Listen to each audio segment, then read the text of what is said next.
नमस्कार दोस्तों, आप सभी को पता ही है कि दुनिया में किसी भी इंसान के लिए ये बताना कितना मुश्किल है कि अगले जन्म में वो क्या बनने वाला है, यानी कि अगले जन्म में वो किस योनि में जाने वाला है।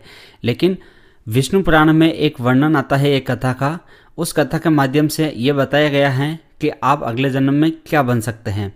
तो आज के इस वीडियो में हम उसी कथा के बारे में जानेंगे।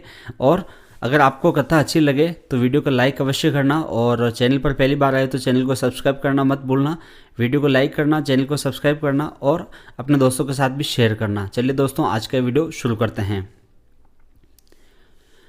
मृत्यु को आत्मा के सफर का एक पड़ाव मात्र माना गया है, क्योंकि अंत तो शरीर का होता है, आत्मा का नहीं होता। आत्मा तो मूल है और इसका सफर एक शरीर तक नहीं रहता, इसे अनेकों शरीरों में होकर गुजरना पड़ता है। और हर शरीर के मिलने के पीछे कुछ न कुछ वजह होती है। ऐसा विष्णु पुराण, गीता और अन्य शास्त्रों में भी बताया गया है। लेकिन आत्मा का लक्ष्य भटकना नहीं होता, बल्कि उससे परतत्व यानी कि मोक्ष प्राप्त करना होता है। मोक्ष वह है जब आत्मा का संयोग परमात्मा से होता है।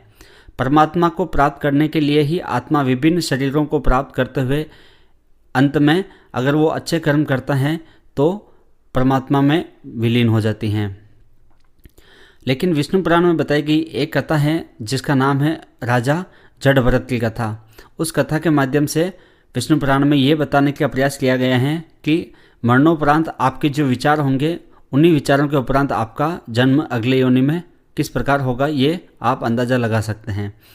चलिए दोस्तों, कथा शुरू करते हैं। विष्णु पुराण के अनुसार राजा जड़भरत एक महान राजा थे। प्रजा का पालन ही वे धर्मपरायण होकर करते थे। लेकिन एक दिन ऐसा हुआ कि जब वे स्नान कर रहे थे, तभी एक हिरणी सिंह के भय से भागते हुए नदी में कूद गई, लेकिन वह नदी को पार नहीं कर पाई। हिरणी गर्भवती थी और जल में ही उसे प्रसव हो गया। उसने एक हिरणी को जन्म दिया और वहीं मृत्यु को प्राप्त हो गई। राजा को हिरणी के बच्चों को देखकर उस पर दया आ गई और वह उसे लेकर अपने राजभवन में आ गए। राजा जड़भरत ने उस हिरणी को अपने बच्चे की तरह पालना शुरू किया। हिरणी भी राजा से बहुत स्नेह करने लगी थी। वो राजा के आगे पीछे खेलती रहती, जिसे देखकर राजा जड़भरत आनंदित होते रहते थे। राजा का मोह हिरणी के बच्चे से बढ़ता चला गया और धीरे धीरे वह बूढ़े होकर मृत्यु को प्राप्त हो गए। लेकिन मृत्यु के समय भी उस हिरणी से उनका मोह समाप्त नहीं हुआ। वह उसी के बारे में सोचते रहे।